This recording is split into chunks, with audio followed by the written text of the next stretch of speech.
Hello viewers and welcome to another post edition of your favorite show, Trending on VOS TV, the show where we bring you the banter behind every issue trending on social media. I'm talking about the smokes, I'm talking about the fireworks, I'm talking about the details that you miss, every single piece. We analyze it right here on Trending on VOS TV.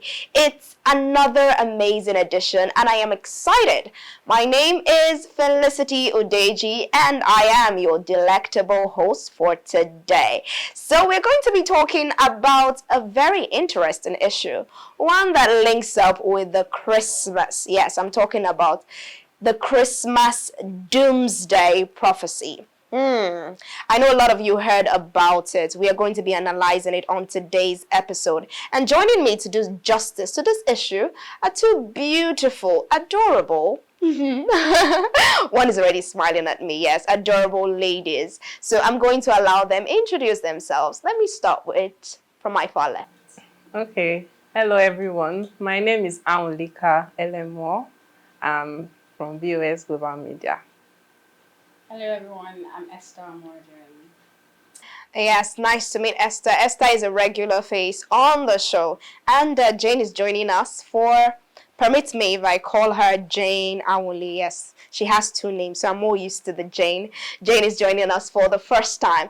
And we are going to be having a wonderful day discussing the doomsday prophecy. Yes, I'm talking about a prophecy that was released back in August by a supposed Ghanaian prophet. Okay. For those of you that do not know the full gist, here it is.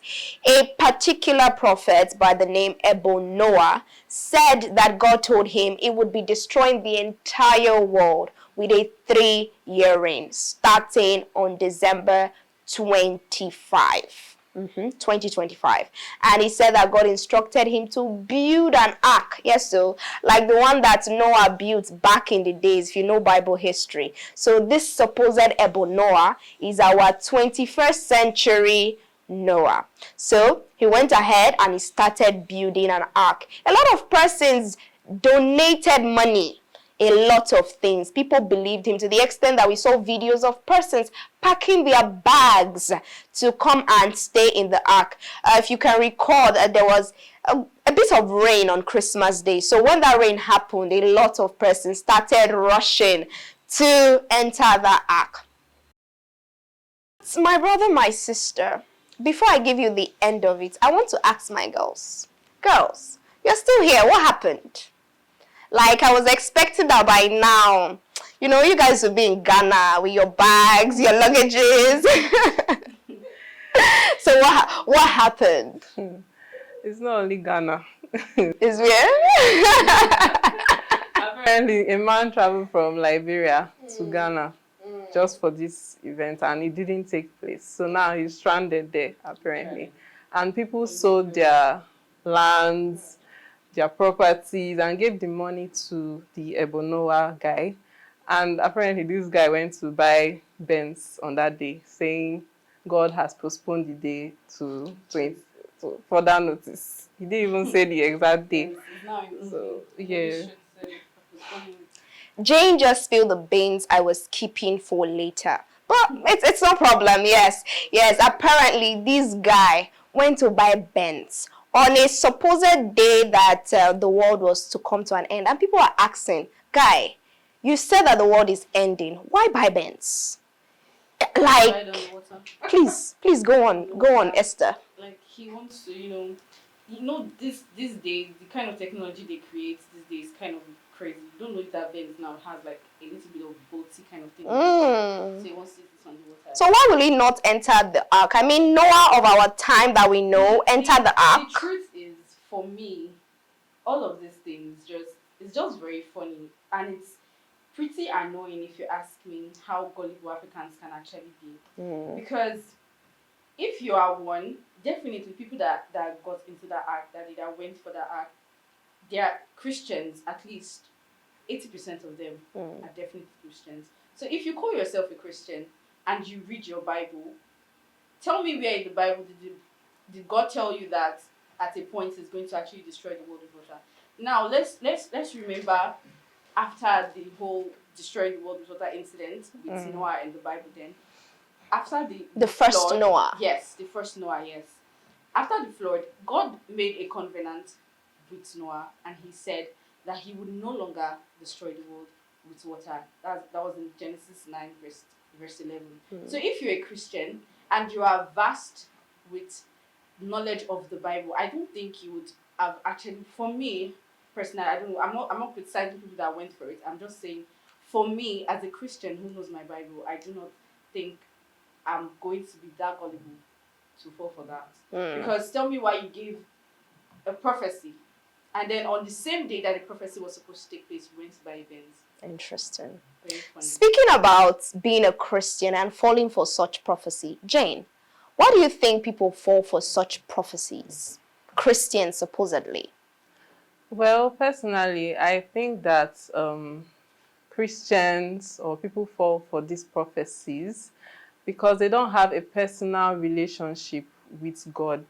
Because if you have a personal relationship with your maker, not what your parents told you or what the church says, if you like have a personal relationship with God, there's no way that you fall for anything that anybody tells you, be it a pastor, a prophet, a reverend father, or and so on.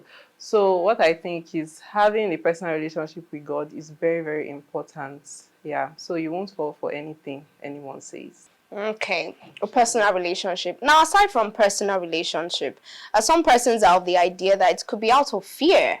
Like fear that, okay, yes, we all know that according to the Bible, the world is going to come to an end one day. So people might be afraid and they believe that this person is actually here from God. So what can you say to that, Esther? For me, basically, I think the major thing here is ignorance, if you ask me. Because you can't be afraid of something you are already so sure of.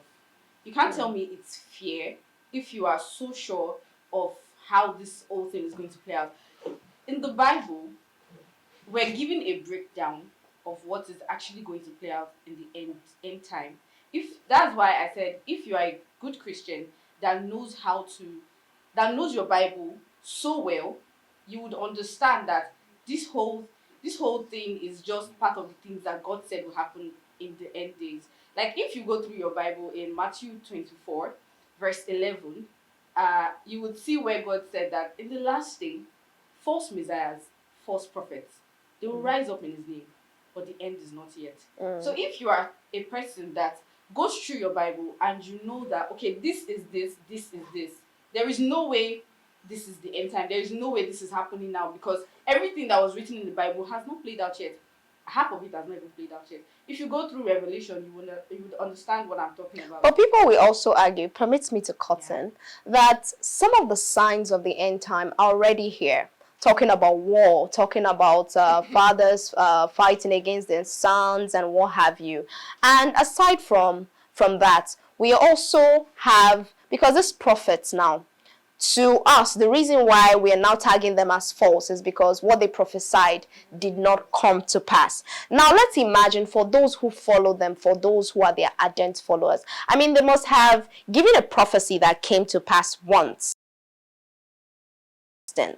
So, what do you think for these people that actually their followers? Why do you think that, okay, at a point, because right now he has come out to declare that, okay, God said he's going to have mercy, he's going to shift it to another time, and he has instructed him to build more arks. So, oh, she's smiling. Yes, which means you have to bring more money. Let's build more arks for when the final rain will come. So for these persons, why do you think they will keep on believing prophecies like this, his followers?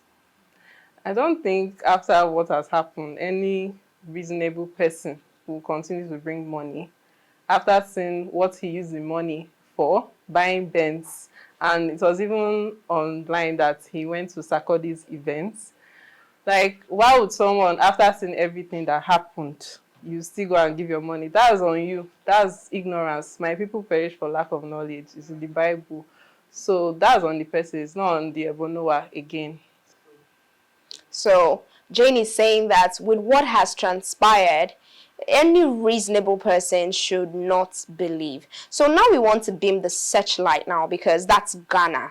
Let's come home, because series of things like this have also happened in Nigeria with prophecies going on here and there. This is not the first. Ebonoa's is not the first. We've also had cases in South Africa this year. A lot of prophecies have been flying. So after this break, we're going to be coming home to Nigeria to address some of these issues of prophecies that we have, and actually get to shed light on why people believe prophecies like this, what actually is for the prophets themselves, looking at it from their perspective. Why do they easily give out prophecies like this? So don't go anywhere, because this show has not yet ended. Stay tuned.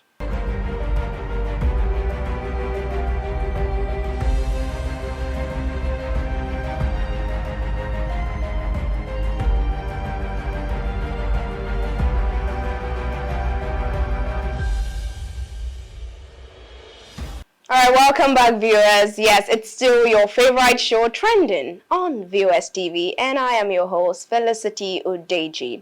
Yes, earlier we have been speaking about the Christmas Day Doomsday prophecy by the Ghanaian prophet Ebo Noah, our 21st century Noah, who happens to love building arcs.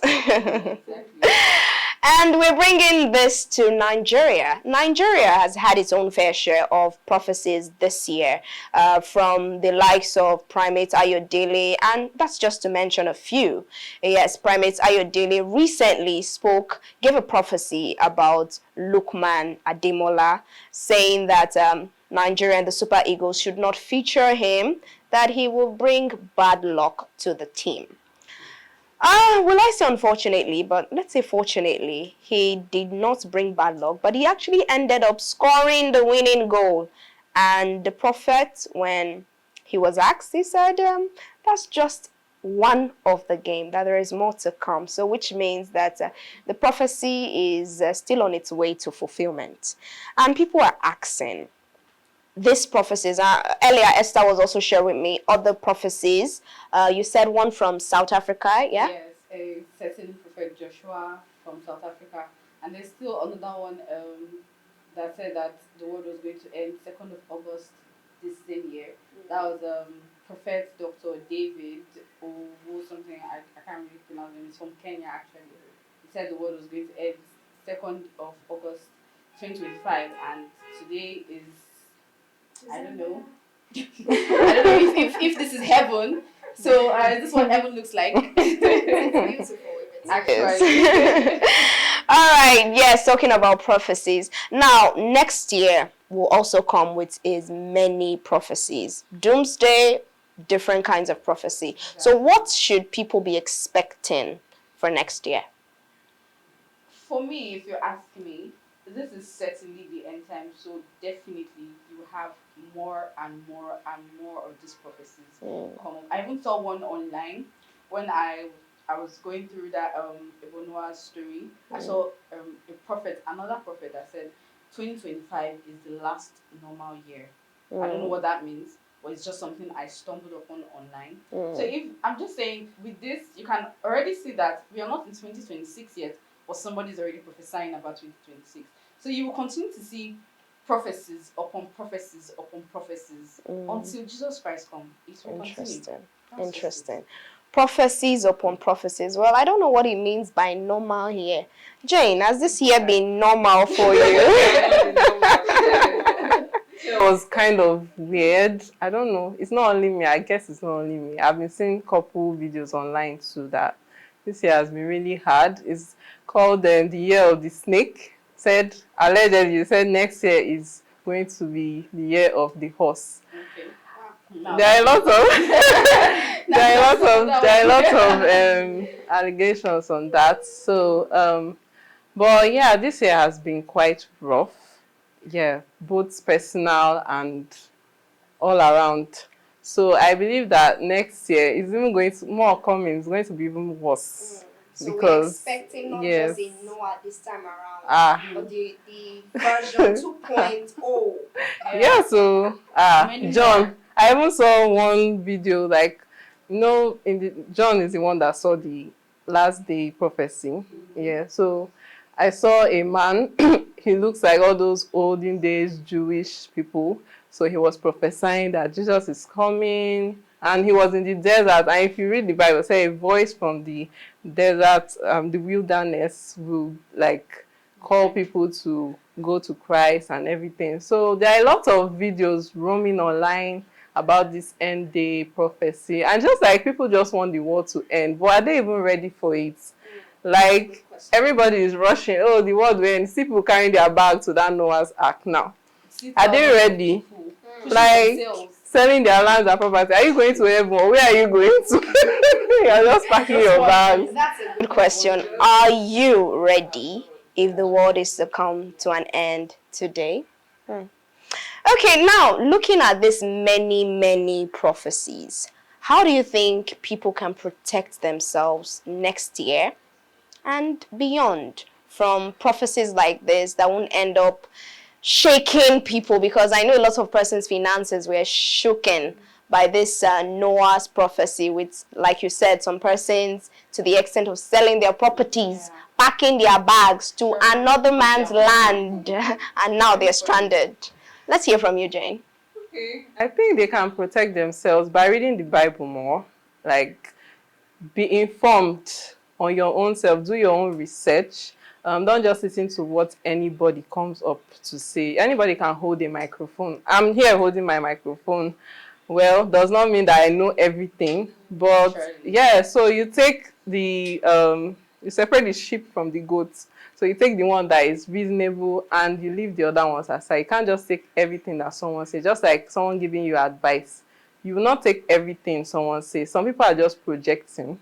So they are projecting their life history or their failures on you. Does not mean that that's exactly what is going to happen. So they are advising you from their own perspective. So it's you can handle, and the rest you leave it and follow through with yourself. Yes. Take what you can handle. Let's hear. I think Esther will have to add to that.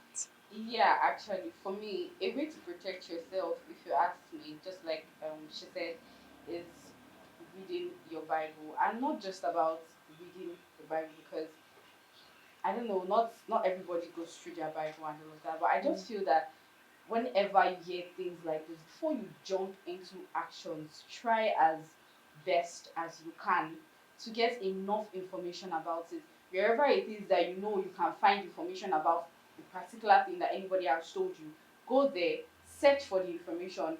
I mean, you cannot just wake up and just believe something, take your bag, travel from your country, and go to another man's land just because someone told you that you should do that. It's not done.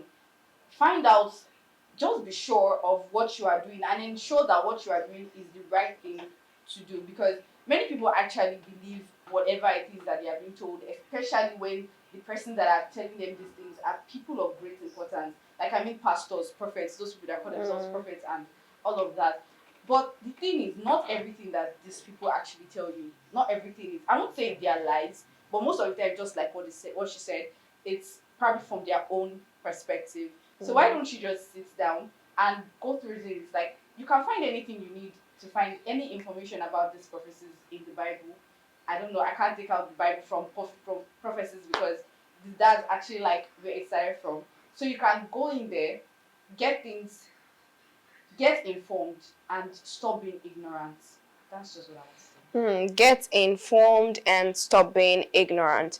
I also want to add my take, because I strongly believe that fear is one of the root cause why people choose to follow these prophecies blindly, out of fear of, oh yes, I don't want to miss out when the world ends. Like they said, FOMO, fear of missing out, and fear of different things. Yes, what if the world ends and I go to hell, this and that. So I would say that it is important that we address the issue of fear in our hearts, because like a popular saying that fear kills faster than death. So it's important that you address fear. And one of the ways of addressing fears, like my other colleagues have rightly said, is information. Knowledge is power. Not just the fact that when you are knowledgeable, you'll be able to make decisions, but it helps you to kill fear. It makes you better informed. You will know what to do at every point in time, and you will not be swayed like a leaf to and fro by every wind of doctrine. So it's very important that you get knowledgeable. Read the Bible for yourself. Even if it's not the Bible, get books. All right, get books that will help to keep you informed about how things are supposed to be. That way, when this prophecy comes, you have something to judge them by and not just take it hook, line, and sinker.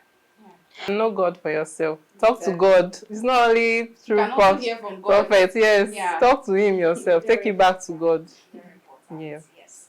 You can know God for yourself.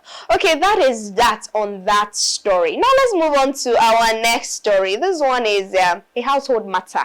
But you know how we do it here. We bring house matters and we dissect it. So we're going to be shaking somebody's house table right now. I'm talking about the recent trending story about our very own Nollywood actress.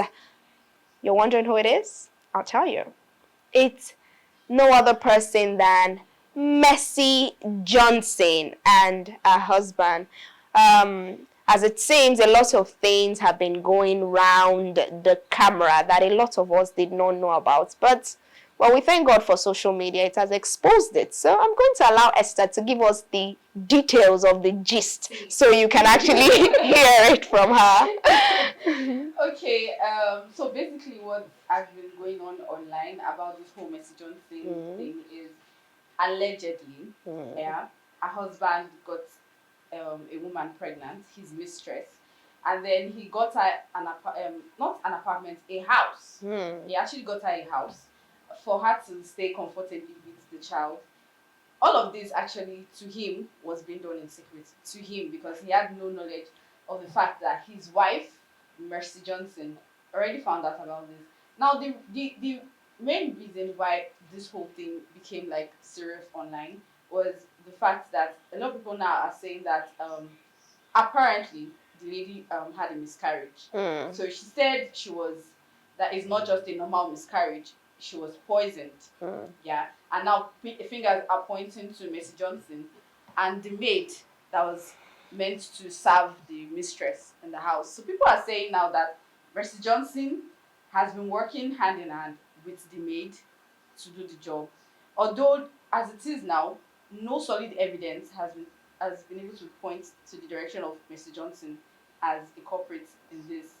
No solid evidence. Everybody's just saying this and that, but you can't actually like say this is what actually happened, like she actually had a hand in it. So people are actually saying if truly she had a hand in it, a lot of people actually are calling her the hero of the female time. Like a lot of women are saying she's their mentor and all of that and all of that. So basically that's just what's going on right now. Men will say at this point, fear women, I can see some men at the background right now. They are looking at taking, yeah. And let me play the devil's advocate here. Now, for this man, in quotes, I mean, looking at the background from how he and Mercy Johnson became husband and wife, he was once married. And then she came into the picture. So, why not allow another woman come into the picture? I mean, Jane. Okay. To protect her territory, puts boundaries. But can she always do that? Because I believe that once a man has his eye outside, he's always going to continue. Except it takes the grace of God and maybe personal conviction that no, I want to focus on my wife and my family. But this one that she's going to allegedly poison the mistress foods for miscarriage. What if there are other ones outside like that she doesn't know about? So what will happen? Will she now go and start forming an investigator or hiring private investigators and everything? I just feel like it is what it is. She has married him and allegedly she took him from another woman. So I guess maybe karma is playing its game here. So Jane is saying allegedly it seems karma is playing its role. Now let me come to Esther. I want to throw that same question at her. Why don't Mercy Johnson allow the mistress to Judy Austin her husband a little? Okay, I don't think any woman would allow that. I don't think so. Because when she got married to him, even if there's there was rumors that oh she stole the husband from another woman.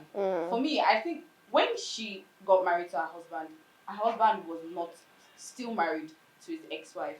They were separated at the time. So when she got married to him, she did not come into the house to meet the woman in the house. So if you want to come into a home, and I'm not sure she's ready to leave the house anytime soon, so you have to wait till your time. It was her turn, and she came in. So wait till she's tired of the relationship, and she wants to leave the relationship. Then anybody can come in. But for now, she's only marking her territory. So as a woman that you are, Yeah. and as a woman that she is, you think that she'll ever get tired of that relationship? That's up to her if she wants to get tired or not. But with the action I'm seeing from this, I don't think that I don't think she's ready. I don't think she's ready. Not anytime soon. She's not ready. Interesting. Okay, now I'm still playing the devil's advocate here, permits me. A lot of men will say, like one said earlier, that it's a man's right to be polygamous. As I rightly quoted, that the Bible says that 7 women will cling to one man. So why not allow him be polygamous? I mean, since it's his right. I'm wondering. I'm actually wondering if it actually is right. If it is right, because I don't know what it's saying, but one man, one wife. That was what my Bible told me. So if you want to get another wife, I think it's something about understanding. Yeah, like before you get married to a particular woman or before you get married to a man, you should understand what the person is all about. Like, is the person a polygamous person and all of that? You tell your wife, oh, okay, after you, I'm still going to get married to another person. You're not the person I'm getting married to, and all of that. And if she's cool with it, then you guys can go ahead with it. But not just throwing it on her when you guys are already married. All of a sudden. Yes, you just wake up one morning and just be like, oh, okay, I'm tired of eating egusi today. I want to jump into another soup. It doesn't work like that. You cannot just leave her and go into someone else when without first of all making her understand from the onset that this is who you are. That's from the very beginning. Yeah. Okay. Now let me get it personal. Jane, would you allow your husband to marry another woman? To marry another woman? Yes. No. You can't just, like she said, you can't just wake up one morning, and we didn't discuss this issue before we got married that, oh, you're a polygamous person in nature and stuff like that. So I won't allow him, but if he still wants to go ahead and, follow his dreams, no wahala, what he's looking for outside will find him now. I like that word. Yeah. What is looking for outside will find him. To find you. Now let's look at this lady now. Some persons are saying she's a victim here, that the husband is the real culprit. So why doesn't she address the issue at home with her husband rather than facing the mistress to the extent of allegedly poisoning her? What do you think, Jane? Yeah. I think that the real culprits here, I mean, I'm not trying to side with Mercy Johnson in total because she's trying to protect her home, but there are ways to go about this. If she wants to protect her home, the real person she's meant to be facing here is her husband. She and her husband are the one that got married, not the mistress. The mistress just a girl on the side, So at the end of the day, it's your husband you got married to. You have to confront him, because if you keep going around looking for who your husband is sleeping with, you are just wasting time, because he's going to keep on doing it. You have to face the real culprit, which is the husband, the man in question, because he's the one that is, bringing these other women and children into their home. Esther, do you agree that the husband is the real culprit? Okay, yeah. For me, yes. I'd say the husband has more faults, though the side chick is not free from it either, because definitely you knew this man was married.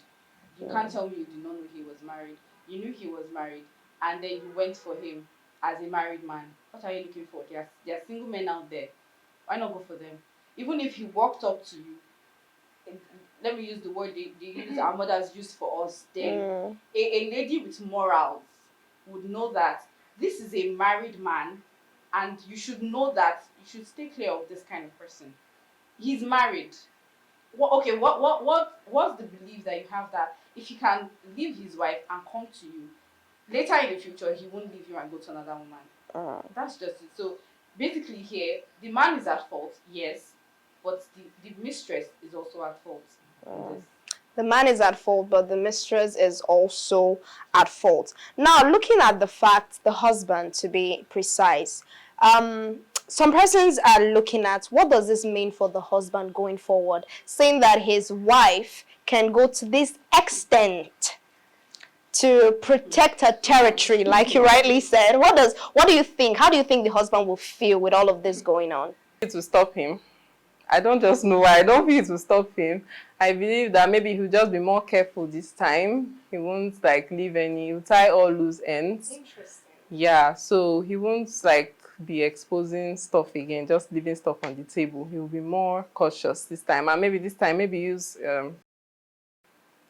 Okay. Yeah. So to Prevent pregnancy. Yeah. Do you think he's not looking for more children? Esther? more children. Yes? Okay. He has, I think, 4 children, right? Mm-hmm. He has 4 children. Yeah, 4 children.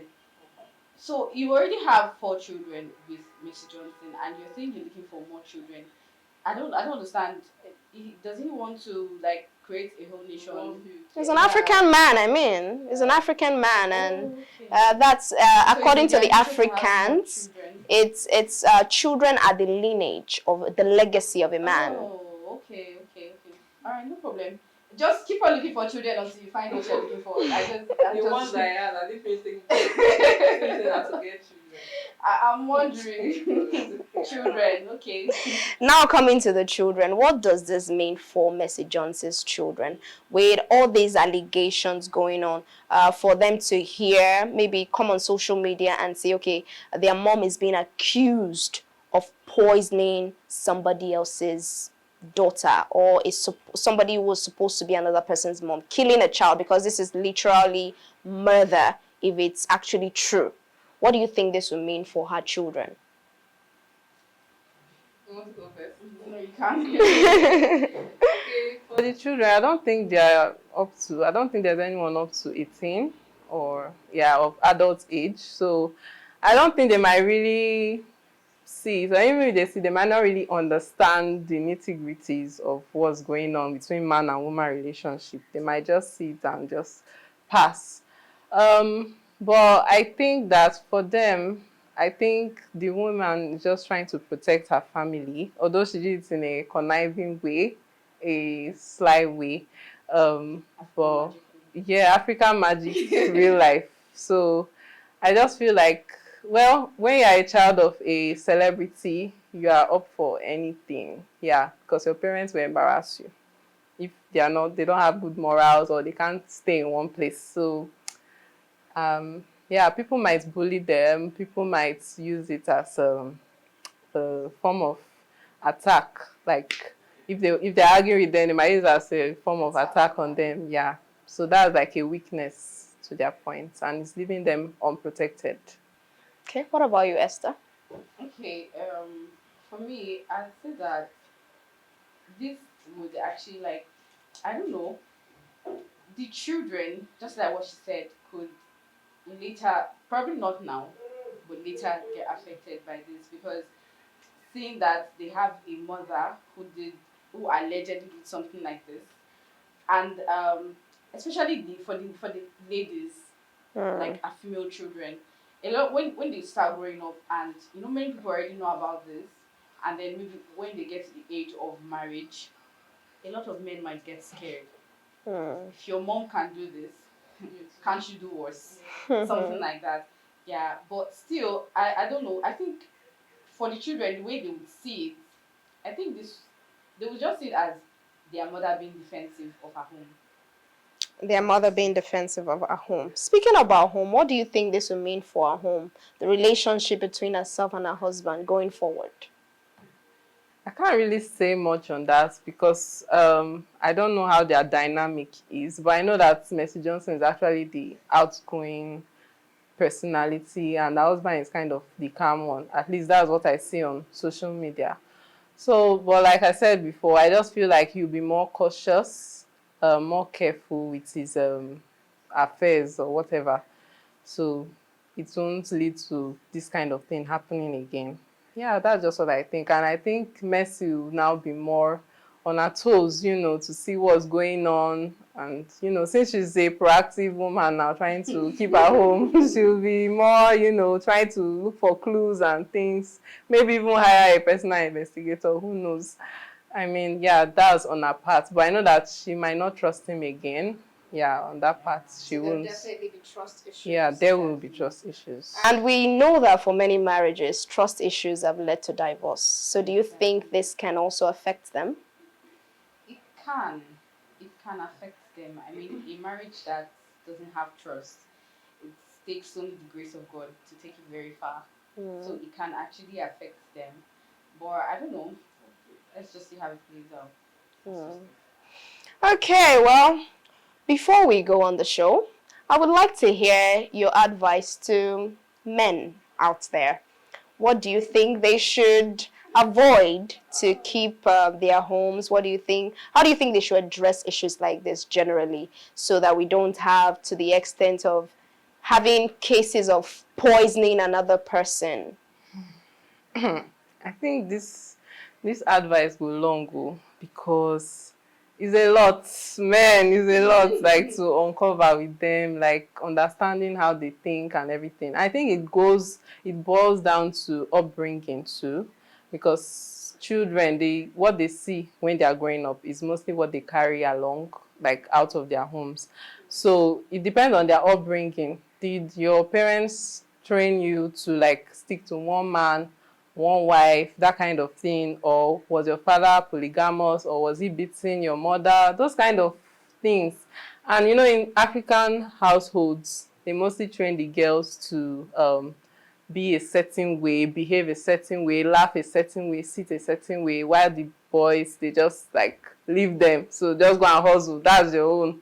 So if you train boys to just go and hustle, and you train the girl, so what will you do when you go to your husband? Is this how you cook? Is this how you do? That kind of thing. What do you expect from what we're seeing every day? Just a result of upbringing, mostly.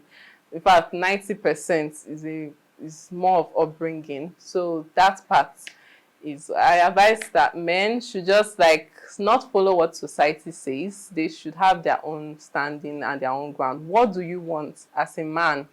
In your family, what do you want? Not just what society told you, because this is a patriarchal system. So what do you want for your family? Yeah, so just do what they call it, personal reflection, and stick to your ground. Don't follow what everyone says. If you want your family to, try. Yeah, that's about it. Let me come in again. You made a statement that what we see playing out right here is the result of background. So do you think that polygamy is hereditary? That if son sees his father into more than one woman, then definitely he will also have more than one wife? I mean, not all the time. I'd say it's a 50-50 case, because most cases where you see cases of abuse, they'll say, that was how my father treated my mom. Or these days, men will say, women of this generation, they no longer cook for us, they no longer do this for us, they are just complaining. And so you see that they are trying to refer back to what they saw when they were growing up. That's why I said upbringing matters. Although some people, that's why I say do your personal research, because some people have strong standing on their own personal beliefs. Some people take the risks to break out from what their family says or what society says. Let me go and see for myself. Let me take that risk to do my own personal research. I want my family to go this way, so let me like follow that pattern. Let me not just do what I saw growing up, because definitely there will always be good and bad in wherever you were brought up. So it's left for you to have that reflection and belief and grounding in yourself. Don't follow what everyone says. That's just what I have to say. So Jane is saying don't follow what everyone say. Know what you want and stand your ground for it. Now to Esther, I want you to speak to the ladies because there's a popular saying going out there, men are scum, men are scum. And a lot of ladies are looking at the issue of marriage with one eye, so to say. So what advice do you have for young ladies out there who might have this mindset, looking at issues like this going on? What advice do you have for them? Okay, I myself am not married, so I think I'm also advising myself. Yeah, so I would say that as young ladies, just like what they always say, marriage is not a bed of roses. Yeah, so when you're going into a relationship with a man, don't go with the expectation that it's all going to be good. Yeah, we have the bad times, just as we have the good times too. So just try your best to ensure that whoever it is that you're doing your forever with is one that you can actually put up with, someone you can live with, someone you can do things with, and not get tired of doing things with that particular person. That's just it. Even when the storm comes, you should be ready to stay in the storm and walk your way through it together. Interesting. And I also want to add, before going into marriage, it's important, whether as a male, as a female, you know yourself. Like Jane said, know what you want, know what you can tolerate, know what you cannot tolerate. For some ladies, they don't have an issue with having being in a marriage, yes, where they are more than one. Yeah. So, but for some, they do have an issue with it. So if you know you are that guy, if you know you are that guy that wants to have more than one wife, you want to exercise your polygamous right, please let the lady know from the beginning that this is what you want, and let there be an agreement so that we do not later have issues that we will have to discuss here, though we love to discuss certain issues. Okay, so it has been an amazing time with my wonderful ladies, Jane, Anwuli, right? Yes. Yes, I got the pronunciation. And my very own Esther Omorodion, the only Benin girl that speaks Yoruba so fluently. Yes, and that's been it on our edition of Trending on VOS TV. I remain your humble host, Felicity Udeji. I'm sure you have enjoyed every part of today's show. And now that you've heard from us, our point of view, we would like to hear from you. Yes, we want to know, what do you think? Are you the kind of person that can tolerate being in a marriage where you are more than two? I'm talking about 3, 4, 5. You know the numbers. Yes, and what do you think generally about this whole Mercy Johnson issue? And also our first issue, the Ebonoa issue. What do you think about prophecies? Going forward, we are going to be having prophecies in 2026. If you are that kind of person who believes in these prophecies, how do you check to balance yourself? So we would like to hear your honest point of view. Do well to drop your comments in the comment section. Thank you so much for being a part of today's edition. See you next time. So from my ladies, it's bye for now.